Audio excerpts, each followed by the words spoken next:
Akbar Tanjung bekerja keras siang malam, cuman kerja di DPR itu Senin sampai Kamis, Jumat, Sabtu, Minggu dia ada di kabupaten. Dan ketua umum Golkar paling rajin ya? Paling rajin turun.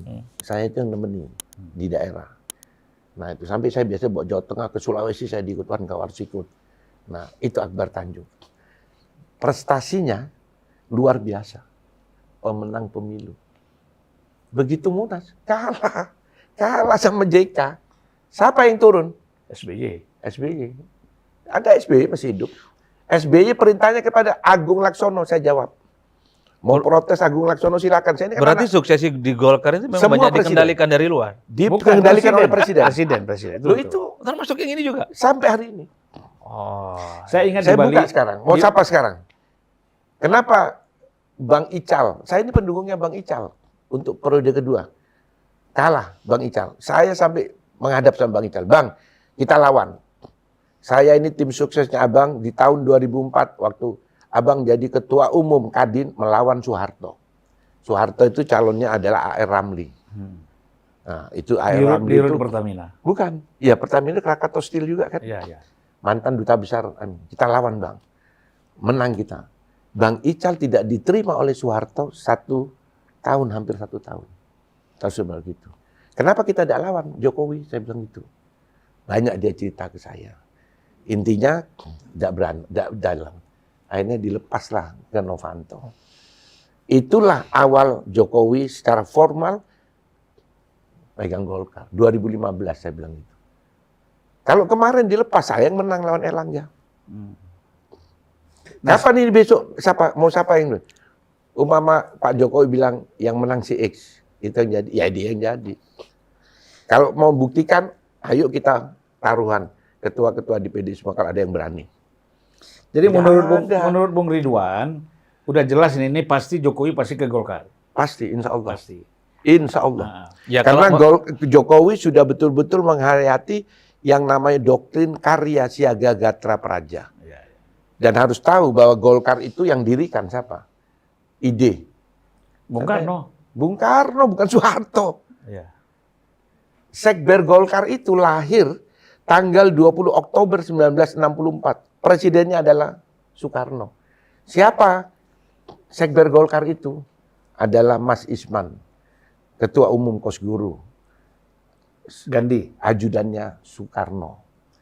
Gandhi, Ketua Umum MKGR, ajudannya Bung Karno. Satu lagi adalah Soksi, Pak Soehardiman. Tentara 3 itu mayor semua masih. Mayor apa letko. Konsepnya adalah satu partai. Nah, mayoritas tunggal itu adalah konsepnya Bung Karno. Bukan konsepnya Soeharto. Cuman Bung Karno tidak berhasil di tahun 55. PNI lah yang akan dijadikan partai tunggal. Ternyata 30% cuman. Partai Masyumi 28%, NU 18%, PKI 16%. Tidak berhasil. Nah, konsep itulah yang dibuat oleh Soeharto. Pemilu 71 dibikinlah mayoritas tunggal. Golkar.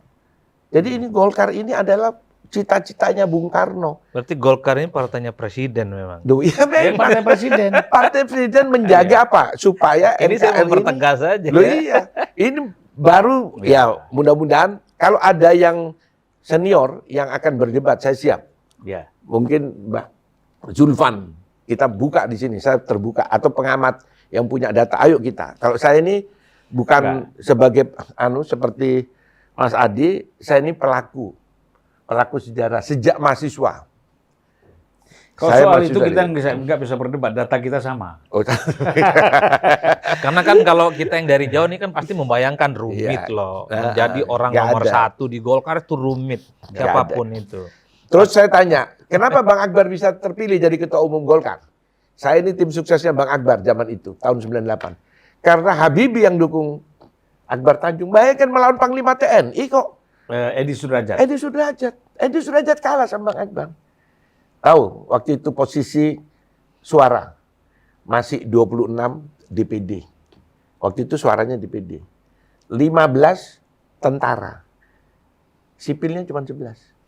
Tapi Golkar segampang itukah Bang? Akan menerima Pak Jokowi? Bukan, kalau saya memang kader Golkar yang menginginkan. Karena apa? Jokowi ini sama jiwanya dengan Golkar itu sama, karya kekaryaan. Orang yang bekerja, Jokowi ini orang pekerja. Jadi dalam perpolitikan kita ya Mas Adi ya, ada problem apa nih kalau Jokowi menjadi apakah ketua umum ataupun namanya bini sepuh tadi? Ketua bini sepuh. Ya pertama memang Golkar itu akan semakin dipertebal posisinya sebagai partai terbuka. Jadi siapapun Golkar akan mengatakan ahlan wa sahlan, apalagi ini presiden atau mantan presiden nantinya. Ahlan wa sahlan. Nah, yang kedua yang paling penting sebenarnya, kalau dalam posisi-posisi strategis dewan-dewan apalah itu yang saya sebutkan tadi, mungkin tak akan ada perdebatan yang cukup signifikan. Ini kan sebagai bentuk penghormatan yang cukup tinggi kepada Pak Jokowi, kalau betul masuk Golkar, jadi dewan-dewan yang lain itu loh Bang, sejajar dengan dewan-dewan dan sesepuh yang lain. Yang menjadi perdebatan panjang soal ketua umum, pasti akan menjadi perdebatan panjang. Segitu gampang Golkar ini misalnya dalam tanda kutip menerima atau ditaklukkan untuk Pak Jokowi sebagai ketua umum. Itu kan pertanyaan-pertanyaan mendasar. Tapi kan kita orang luar melihat dari semua jauh, melalui proses, Mas. Jadi tidak ujuk-ujuk terus Pak Jokowi mau si Bedu jadi ketua umum, tidak bisa. Ada prosesnya. Ada proses. Jadi kader itu proses. Jadi waktu Erlangga itu prosesnya ada 3. Pada waktu yang pertama. Berarti jadi kader dulu nih dalam waktu dekat nih. Nah, jadi pada waktu itu ada 3 calon. 1 Mbak Titi Soeharto. Kedua, siapa ketua umum AMPI? Siapa ya? Bambang. Bambang siapa? Ya, Bambang ini kan yang orang anak kasat itu. Anak kasat itu. Nah, Mas Bambang. Indra Utoyo. Bambang Indra Utoyo. Ketiga Erlangga. Gue lebih ingat dari dia orang Golkar. Ini juga kadernya Bang Akbar ini. Ya, saya tahun 88 ikut karakter des. Nah, dia Karakter des Golkar. Nah, terus apakah dibilang bahwa Bang Zulfan nanti jadi kader Golkar? Apa Zulfan? Tidak pernah ditampilkan. Seperti Jokowi. Tapi saya tahu sejarahnya karena waktu itu dibawa oleh Ketua Golkar Kota Solo namanya Kus Raharjo. Ini Mas Ridwan, ini ketua ini. Sama-sama saya. Saya ini kan muncul di Golkar itu melalui kader fungsional namanya. Ya, artinya pengusaha. begini, ini kan pemirsa. Jadi Jokowi itu kader fungsional. Bukan karakter des. Ya artinya begini, jadi jamaah unpacking ini harus paham betul. Kalaupun toh in the end of the day-nya misalnya nih contoh Pak Jokowi itu jadi jadi ketua umum Golkar, ini sebenarnya bukan suatu yang rumit-rumit amat seperti yang dibayangkan orang. Gitu. Yang rumit itu yang di luar. Yang di luar yang nggak ngerti apa itu Golkar, barang apa Golkar ini. Saya juga baru tahu segampang begini gitu loh Pak. Sebenarnya bukan gampang, pertarungan ada. Tapi kan proses tadi. Saya ingat begini Bung Ridwan. Waktu kita 2004, itu kan yang mau jadi ketua umum itu kan pertama sekali bersaing antara Akbar Tanjung dengan Surya Paloh. Betul. Tapi si SBY maunya JK. Terbalik semua. Loh itu semua itu bayangin. Semua sudah ke Bang Akbar. Wiranto, siapa namanya, ini sekarang Presiden Prabowo. Begitu SBY bilang ke Agung Laksono operatornya. Agung Laksono itu ketua DPR, bayangin. Jadi ketua DPR itu karena Akbar Tanjung yang nunjuk. Pada saat diperintah oleh SBY, berubah dia. Dia dapat apa ya? Dapat Menko. Tapi SBY nggak tertarik ketua umum Golkar? Enggak. Waktu itu saya datang ke Pak SBY. Dia udah ada Demokrat. Ya siapa tahu mau ke Golkar juga, dapat 2 partai jadi. Nggak mungkin. Saya pada waktu dia itu. bukan presiden. Saya datang ke Pak SBY, Pak SBY masih bintang 2. Pada saat kita melakukan yang namanya konvensi Golkar. Iya. Saya datang. Kebetulan adik saya itu sangat dekat sama Pak SBY, namanya Usama Hisham. Bersama tiap hari. Waktu itu masih Kasospol. Dia bilang sama saya, Ridwan, di situ ada senior saya. Siapa Pak? Pak Wiranto. Sudah, kau jalan aja, saya tidak usah. Nah, terus Wiranto lah menang di dalam konvensi Golkar. Ya. Itu ketemu saya sama Pak SBY. Jadi SBY ini kan Golkar juga. Ya. Gitu loh. Sejarah partai politik kita Golkar. Nah, kita ini ada satu topik lagi yang menarik, yaitu persoalan kabinet nih. Nah, kabinet. Ya kan, nanti ini pasti konstelasinya dengan Pak Jokowi misalnya masuk di dalam Golkar, wah kabinet ini makin menarik lagi nih, ya kan? Nah, ini gimana Bung Adi melihat? Kita kan kabinet kita kan mengharapkan begini, kita mengharapkan bahwa kabinet ini semakin lama tuh semakin bagus, semakin profesional, semakin bisa menjalankan amanah program dan kebijakan-kebijakan yang pro pada pembangunan rakyat kan gitu. Baik dalam ekonomi, hukum, politik, apalagi dan lain-lain lah. Nah ini bagaimana menurut Mas Adi ini? Bagaimana sih sebenarnya dalam konteks garis besarnya ini, kabinet ini seperti apa? Kan kita nggak perlu bicara detail-detail orang per orang. Nanti itu urusannya Bung Ridwan bicara orang per orang. Karena begini Bang, banyak asumsi, dugaan-dugaan di kalangan kita-kita dan di kalangan publik. Bahwa dengan Gibran jadi wakilnya Pak Prabowo, ini kan adalah isyarat dan bahasa lain dari Pak Jokowi untuk bagaimana ikut terlibat ya dalam membangun Indonesia yang jauh lebih bagus. Kan begitu jalan ceritanya. Ya. Nah, kan pertanyaannya adalah, kalau Pak Jokowi sudah nggak jadi presiden, kan posisi wapres itu kan nggak terlampau determinan dalam konteks hukum tata negara di negara ini. Yang tetaplah powerful itu adalah presiden. Artinya apa? Kalau bicara tentang postur kabinet sebelum tanggal 20 Oktober, mungkin akan ada tarik-menarik. Karena per saat ini pun posisi Jokowi adalah presiden. Di mana petuah, orkestrasi, visi misinya terkait dengan postur kabinet pasti akan dinegosiasikan dengan kubu Pak Prabowo tentu saja. Ini yang saya kira dalam konteks sebelum 20 Oktober nanti akan ada mutualisme simbiosis memang mempertemukan begitu banyak kepentingan. Tapi ini tadi pertanyaannya, setelah tak jadi presiden, ini kan pertanyaan pentingnya. Setelah Pak Jokowi nggak jadi presiden lagi, apakah petuah-petuah dan faksun politiknya akan terus didengarkan atau tidak oleh Prabowo sebagai pemenang presiden? Oleh karena itu wajar kalau kemudian satu-satunya cara untuk mempertahankan pengaruh politik Pak Jokowi setelah nggak jadi presiden adalah dengan menjadi bagian dari partai politik besar, Golkar kan jawabannya. Yang terbuka. Betul, kalau Pak Jokowi tidak menjadi bagian dari partai politik besar, agak rumit sebenarnya kita membayangkan di mana petuah-petuah dan keinginan Pak Jokowi itu akan didengarkan. Karena ini magnet politik, matahari politiknya sudah berubah. Bukan lagi Jokowi, tapi Prabowo Subianto. Oleh karena itu, bargain position yang paling mungkin terus bisa ditancapkan oleh Pak Jokowi kalau ia menjadi bagian dari partai besar yang saya sebut tadi, Golkar, anggaplah begitu. Dengan Golkar lah kemudian bisa apple to apple, bisa sebanding, dan dalam banyak hal juga akan dipertimbangkan secara signifikan. Apalagi suara Golkar per hari ini 15%, hanya beda 1% dengan PDIP, di atasnya Gerindra. Ini bisa menjadi daya imbang sebenarnya secara politik untuk memberikan perimbangan, keinginan, dan seterusnya ke depan. Dan ini kan menarik sekali sebenarnya ya, kalau ada Pak Jokowi, yang mantan presiden, ada di Golkar, ya kita lihat parlemen ini akan lebih punya kekuatan. Ya kan, artinya sosial kontrolnya kita harapkan kan bisa jalan gitu. Nah, karena seorang mantan presiden. Ya, itu berhadapan dengan seorang presiden, itu kan apple to apple kata Mas Hadi tadi. Karena begini Bang, kalau kita membaca Prabowo Subianto, ini kan tidak terlepas dari sosoknya yang mantan prajurit, tentara. Prajurit ini kan ada kalanya siap berbaris, tegak lurus pada pimpinannya, tapi ada kalanya siap memimpin kalau memang dapat amanah dan jabatan. Itu Prabowo. Saya membayangkan setelah dilantik jadi presiden 20 Oktober, inilah bagi Prabowo panglima tertinggi. Panglima tertingginya, rasa-rasanya tak ada orang lain di luar Pak Prabowo Subianto yang mampu mengintervensi, mendeterminasi apapun soal keputusan politik ke depan. Inilah yang saya bingung. Kalau sampai hari ini, sampai 20 Oktober, mungkin bulan madu antara Pak Jokowi dan Pak Prabowo masih bisa dirawat, Bang. Ini masih bulan madu ini. Tapi pasca tanggal 20 Oktober inilah ujian nyata. Apakah bulan madu ini akan berlanjut lama ataupun tidak? Karena itu tadi, Pak Prabowo ini kan tidak dimiliki, kekuatan politiknya tidak seperti Jokowi di 2014. Pak Jokowi saat itu kan dianggap triple minoritas.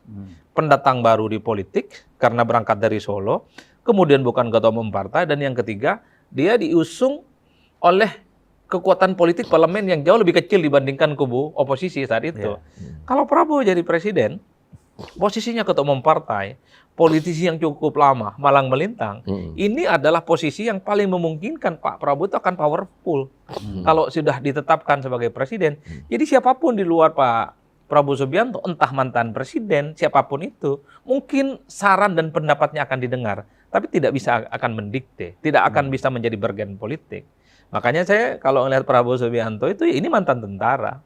Ada kalanya siap tegak lurus baris berbaris, tapi ingat, pada saat lebaran siap menjadi panglima tertinggi kalau amanat itu diberikan, itu Pak Prabowo Subianto. Makanya itu kan nanti kita lihat ya. Nah, Bung Ridwan sendiri lihat ini. Iya, gimana? Saya gini. Saya mungkin mendukung apa yang disampaikan oleh Mas Adi. Kok tumben-tumbenan mendukung, Bang? Mendukung, kan biasanya, tapi mendukung dalam artian tadi bahwa Pak Prabowo itu full power itu saya mendukung. Karena saya ini bersama dengan Pak Prabowo sejak 2003, berjalan bersama. Ya. Saya yang diberi mandat oleh Mas Prabowo tahun 2007 untuk mendirikan Gerindra di Jawa Timur. Saya itu ketua Gerindra pertama di Jawa Timur 2007. Yang ikut pemilu 2009. Kenapa?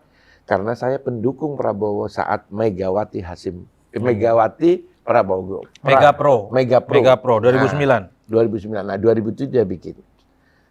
Saya Sucipto Ridwan itu didukung oleh Pak Prabowo, didukung oleh Megawati. Saya maju di Jawa Timur.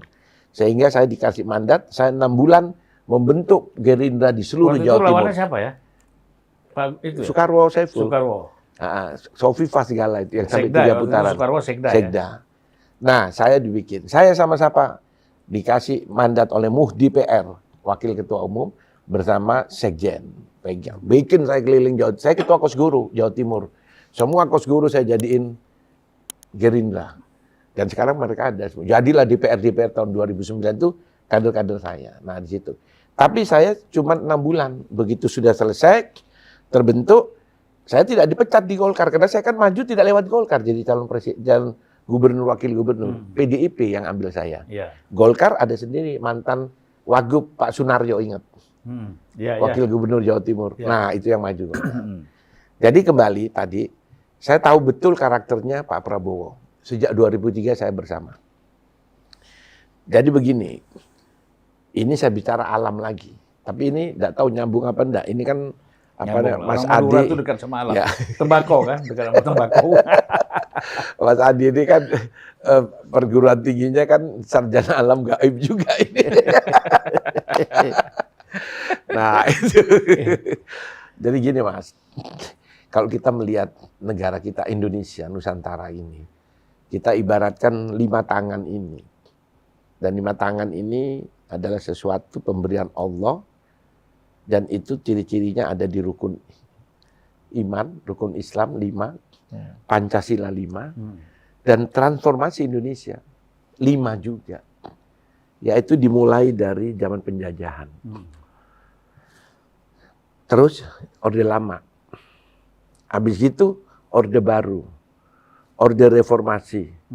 Nah, sekarang yang namanya Orde Indonesia Maju. Ya. Artinya ini tangan kiri, apa nama kalau bahasa Jawanya gimana? Kelingking. Kelingking. Zaman kelingking itu zaman kita dijajah. Kecil kita. Tapi ini jari manis, semua manis. Pak Bung Karno bicara apa manis, semua itulah Orde Lama. Nah, jatuh, habis itu muncul zaman Orde Baru. Jari kita ini tertinggi. Jadi Orde Baru ini paling bagus, bukan karena saya Golkar. Ini yang menunjukkan jari ini, Orde Baru. Habis itu kita jatuh di reformasi. Telunjuk. Orde Reformasi itu mulai tahun 98-99 sampai 2014. Kita saling tuding. Tuding sampai 2014 Jokowi muncul. Inilah zamannya Indonesia emas. Jempol. Dan ini tidak bisa dilawan. Siapapun pengganti Prabowo, pengganti Jokowi, dia akan masuk di zaman Indonesia emas. Jempol. Nah, di sini saya akan mengatakan bahwa seharusnya kalau Jokowi itu bisa jadi 3 periode, maka Pak Jokowi akan terpilih. Tapi kan terbatas Ya, dengan konstitusi. konstitusi. Nah, kenapa langsung muncul Prabowo? Kenapa bukan Ganjar? Ya memang tadi garis tangannya sudah ke sana. Terus apakah Jokowi akan cawe-cawe? Tidak. Jokowi hanya memberikan arahan, makanya dia keberlanjutan. Karena ini arah kita ini sudah betul, arah pembangunan kita ini sudah betul. Sekarang zaman digital, Mas. Kita semua orang Indonesia ini, apapun yang kita bikin kesalahan akan terbongkar. Mau bikin kecurangan di KPU dengan pasti nanti akan terbongkar. Yang sekarang lagi rame-rame ini. Kalau sampai nanti itu di DPR itu terjadi apa itu? Oke. Angket dibongkar. Itu namanya digital, itu tidak bisa ditipu. Mau masukkan data terus keluar, itu pasti akan terbongkar. Nah, jadi kita ini dipaksa di zaman ini adalah menjadi orang yang lurus karena terpaksa. Ya tadi itu, karena terpaksa, karena zaman digital itu. Nah, ini Indonesia masuk ke sana. Pak Prabowo meskipun presiden dia macam-macam tidak bisa, karena ini arahnya sudah ke sana. Dan kita sudah jalan yang benar ini, Indonesia ini. Jadi saya tidak ragu dengan Pak Prabowo dan juga tidak ragu dengan Jokowi mau ikut cawe-cawe. Tapi dia memberikan arahan itu iya. Karena itu komitmen. Konsultasi. Iya, konsultasi. Karena apa? Karena ini zaman jempol tadi. Jadi pasti era kita di tahun 2045 itu era jempol kita. Kita akan nanti namanya penghasilan rata-rata kita sekarang itu berapa kita? $5, 5.000. 5.000 itu berarti hampir 10 juta. Enggak dong, 5.000 Sekarang kan 75 juta. 75 juta bagi 12 kan 5 juta penghasilan kita. Itu 4 juta, 5 juta. Orang yang bisa cepat hitung itu. Terus di tahun 2045 kita akan mengarah kepada $30.000 penghasilan kita. $30.000 itu berarti ya. Jadi 30 juta. Ini tidak bisa, ini tuntutan masyarakat. Nah, jadi Pak Prabowo tidak bisa macam-macam, dia harus ke sana. Nah, arahnya kemana? Arahnya tetap saya bilang ada 5 lagi. Penegakan hukum harus di tengah. Karena kalau tidak penegakan hukum, maka negara ini akan hancur. Kenapa? Karena kita harus melakukan yang namanya infrastruktur pembangunan. Untuk menjadi negara Indonesia maju, konsepnya satu, infrastrukturnya harus clear. Cina bisa berhasil kayak gitu. Dia tahun 2005 dia baru menjawab infrastruktur yang dia bangun. Terus yang kedua, industrialisasi. Industrialisasi ini ada 3. Satu, industrialisasi hilirisasi. Habis itu industrialisasi pedesaan. Nah, ini ada masuk pedesaan, Mas. Untuk masalah kesejahteraan. Dan industrialisasi kemaritiman, kelautan. Nah, habis itu negara hukum. Ini harus keluar. Habis itu baru digitalisasi dan pendidikan. Nah, baru ini adalah yang namanya dana desa untuk mensejahterakan rakyat. 5 inilah yang menjadi target daripada kabinet yang akan datang. Tidak bisa lepas dari ini. Kalau dia lepas dari situ, dia akan berhadapan dengan rakyat. Karena rakyat sudah mengarah ke sana. Sudah dibentuk oleh Pak Jokowi sejak 2014 itu sudah disusun. Meskipun Pak Jokowi dihajar oleh macam-macam itu jalan terus dia. Karena inilah sudah jalan arahnya ke sana untuk menjadi negara Indonesia maju di tahun 2045. Kita mendapatkan $30.000 setiap orang per tahun. Nah, itu tidak bisa dilawan. Jadi kalau kita bicara tadi kabinet ke depan itu harus memahami 5 tadi ya. 5. Nah, terus Mas, kenapa kok saya bilang bahwa tepat Prabowo jadi presiden? Karena konsep yang saya sampaikan tadi itu, yang namanya industrialisasi, itu kita akan memakai seperti pada zaman Pak Harto, di zaman Orde Baru, ada namanya ABRI masuk desa. Ingat sampean? Nah, tahu masih ingat, sudah besar enggak? ABRI masuk desa ya. ABRI masuk desa. Kan, AMD. Itulah yang membuat kesejahteraan. Pak Yusuf. Ya, mulai tapi makanya waktu Orde Baru kan. Tapi kita bukan dui fungsi. Nah, industrialisasi pedesaan itu, maka angkatan darat kita minta harus ada pendidikan yang dia bisa melakukan pembangunan di desa. Bukan saja membangun kekuatan perang dan macam-macam, tapi dia juga dikasih pelajaran pada saat dia sekolah, yaitu bagaimana membangun desa. Sehingga Angkatan Darat harus juga masuk ke desa, membangun desa. Terus industri kemaritiman yang saya bilang, itu adalah kerjaannya Angkatan Laut.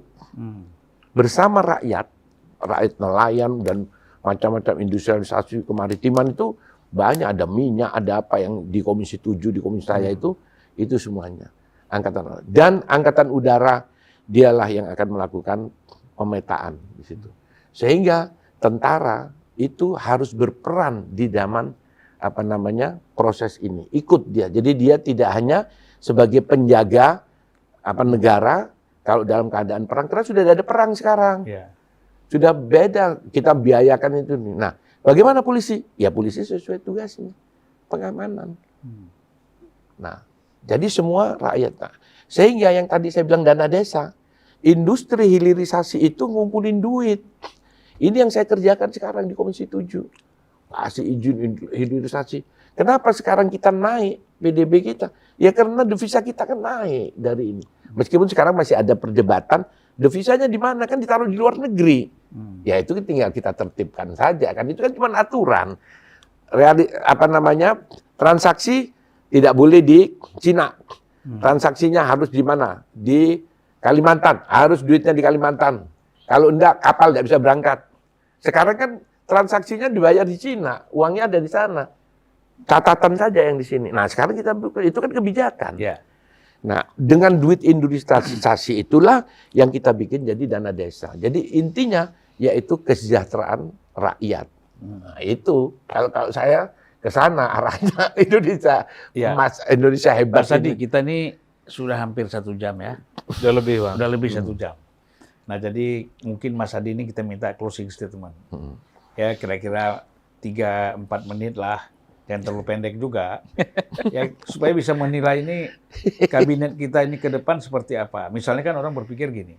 Apa Sri Mulyani lagi Menteri Keuangan? Misalnya. Apakah ya mana tahu Bung Ridwan ini jadi Menteri SDM misalnya kan, yang sudah pengalaman di Komisi 7 10 tahun lebih, ya kan, yang menangani persoalan pengelolaan pertambangan kan gitu. Kalau konsepnya harus dirubah, Mas. Tidak ada Menteri SDM itu. Gitu ya. Tidak ada, karena konsep saya tadi 5 itu adalah Menteri Perindustrian. Dulu zaman Bung Karno ada namanya industri ringan, Menteri Industri Ringan. Siapa Menteri Industri Ringannya Bung Karno? Yaitu pertama Juhartono yang jadi Sekjen Golkar pertama. Sekber Golkar. Habis itu Pak Yusuf. Iya. Pak Yusuf, Jenderal Yusuf itu merangkap industri ringan dan Panglima Sulawesi. Nah, habis itu Pak Yusuf diganti almarhum Pak Solihin GP yang kemarin meninggal. Saya kemarin hadir di situ. Jadi perindustrian harus dirubah. Jadi tadi industri hilirisasi, industri pedesaan, terus yang tadi lagi namanya industri kelautan kemaritiman. Itu arahnya ke sana, terus sampai pedesaan. Jadi tidak lagi SDM. Ya, Mas Adi silakan. Ya, Mas Adi. kalau saya sih sederhana bahwa kabinet ke depan itu adalah kabinet yang mampu merealisasikan semua janji-janji politik Prabowo dan Gibran. Jadi Indonesia Emas itu bukan hanya janji, tapi itu dikonkretkan. Salah satu yang paling ditunggu adalah soal pertama memang hilirisasi, yang kedua adalah soal program makan siang gratis dan susu gratis. Itu program yang sangat populis ya, terlepas dari perdebatan apapun. Saya kira itu